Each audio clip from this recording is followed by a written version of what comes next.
Hello everybody, my name is Nicola and welcome back to my channel. This is the Frugal Cottage, where we talk all things money to help you on your financial journey. Today's video is all about my budget for April 2021. Don't forget to like and subscribe, and let's get started. So yes, another month is almost over, so it's time to look forward to the budget for the month ahead.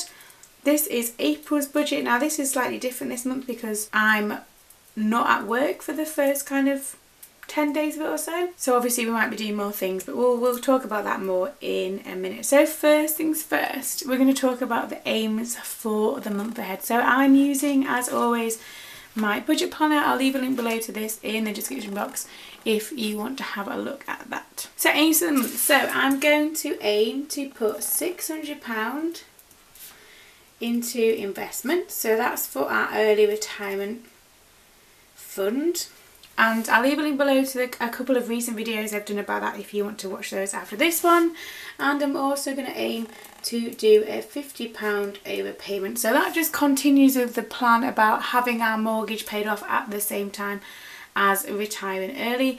One-off expenses this month, so it's the Easter holidays at the beginning of the month.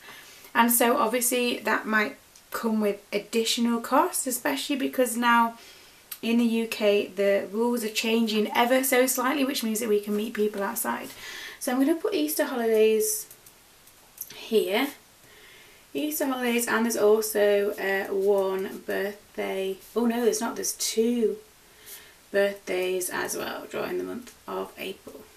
So they're kind of one-off expenses that we need to consider for this. And then finally, my no spend day aim. As always, if you've watched these videos before, this will not come as a surprise to you. But our no spend day aim for this month is 20. That always stays the same. So £600 in investments, £50 as an overpayment. We've got the Easter holidays and 2 birthdays. And I want our no spend day aim for the month to be 20, and that's the first page done. So if we now look at the monthly budget, I'm going to talk about the variable expenses first. These are things that I always talk about first in these. So our food budget seems to be going really well. I spoke about this last month, but I feel like I've got to a place where I'm kind of finding my rhythm again. So kind of this time last year when lockdown first started and things are kind of more difficult to come by, I wasn't going to the supermarket, and lots of different factors, I suppose, meant that our food budget was kind of getting more and more. But actually now I've kind of found my rhythm again, and it averages out about £45 a week, give or take. Some weeks are slightly more, some weeks are slightly less, but overall our food budget is at a level which I'm happy about at the moment. So I'm going to keep it as £270 for the month.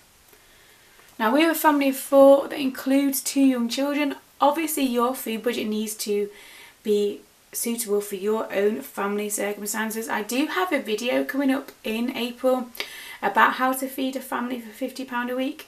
If you've got any questions that you would like kind of answering in that about food shopping stuff, feel free to leave them down below in the comments and I'll add that into that. I've not filmed that as of yet, but that is on the plan for April. But yeah, for now our food budget is going to stay at £270. Now obviously kind of the next week or so we're all at home. We're eating more at home, which might be slightly more expensive in the first week, but we'll see. Petrol wise, I'm going to leave this at £120. Now I'm not travelling to work in the first week, but we might be going more places anyway. So I'm going to leave that £120. Basically it works out at £30 a week, which seems to be, again, a bit of a comfortable budget setup for us for petrol. That kind of works out well regardless of whether we do more even if I take into account we do more travelling, it still seems to kind of even out at £30 a week, and I don't really understand why, but hey, I'm not gonna mess with the system that works. So when I talk about these numbers and our budget and our systems, this is what works as our family, and it is kind of like a practiced skill. I've done monthly budgets here on my channel for nearly 2 years. So my first budget, I think, in fact this might be the second year this, I think my first budget was April 2019 and now this is April 2021. So 2 years of kind of getting used to these numbers, and this works for us. And people say, well, why don't you use an app? Why don't you use a spreadsheet? If an app or a spreadsheet works for you, then great. This on paper system is what works for me. So miscellaneous is going to stay at £100. That's things like household stuff, the cat stuff, anything else The miscellaneous budget can cover so many variables, like it can cover so many things. Basically, it's everything that doesn't fit into the other categories. And again, it's what works for us. Children, so their budget stays at £100. It's always £100. At some point that will be spent more regularly once things are started to open again. For now, it kind of just sits there. It doesn't really get spent particularly often, but you know, at some point that will again. And eating out, so this might be one that's slightly more this month because the first week or so we are able to go other places. So I'm actually going to put eating out at £50, which is more than normal. Is it more than normal? Anyway, so that's what we're going to put for that. So what does that add up to? So that adds up to £640 for our variable expenses there, £640. I'm happy with that. It's what works for us. The next one I'm going to talk about is the sinking funds. So the first one for this one is Christmas. So obviously that's the furthest one away. Christmas, I'm going to put £50 in the Christmas fund. That does need to kind of continue to build.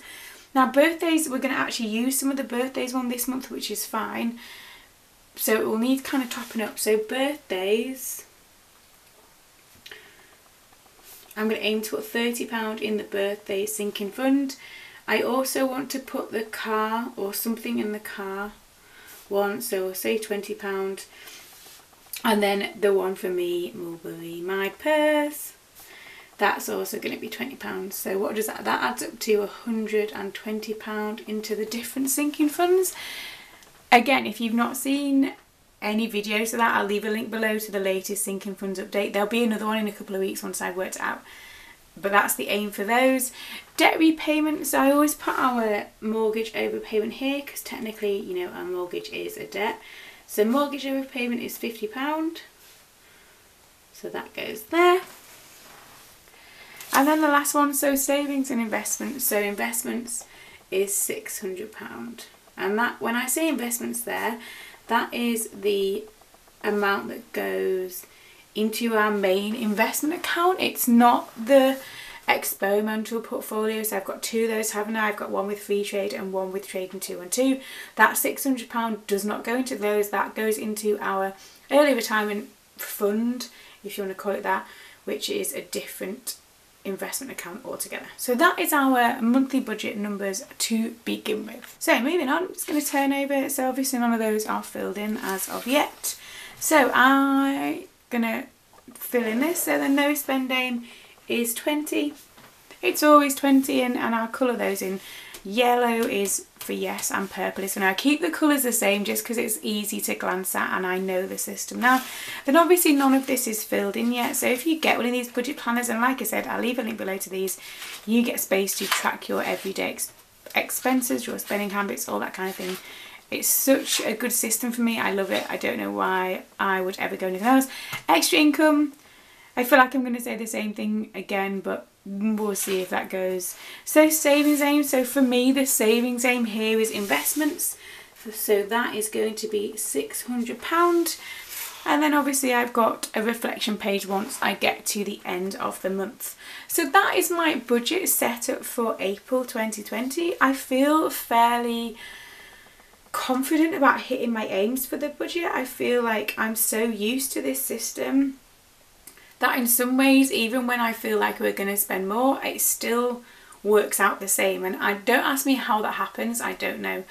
But it kind of is such a just an everyday, I'm used to it kind of thing now, that sometimes I feel it's really difficult to spend extra money on things. I did a video with Money Nerd about cash envelope systems, and I'll leave a link below to his video if you want to check. It's just an interview. But he asked me once about, you know, if you had all this extra money, what would you do? Would you like buy it? And I said, you know, I think I just use it to spend on like weekly things. And he's like, you can tell you're a money blogger because you'd not said you'd spend it on a holiday or you'd go and buy those things. And actually, no, it wouldn't even be a thought at this stage. So this is my budget anyway, using the cash envelope system, which I love. Honestly, if you are struggling with your budget and how to kind of keep on with your categories and things like that, give pen and paper and the cash envelope system a try and see how you find it. for most people who use this system, it's really eye-opening, and actually they find it really difficult to hand over that money. So have a go, let me know how you find things. And talking of that, is your budget set up for April? How's it looking? Let me know in the comments below. As always, thank you for watching. Don't forget to like and subscribe, and I will see you again very soon.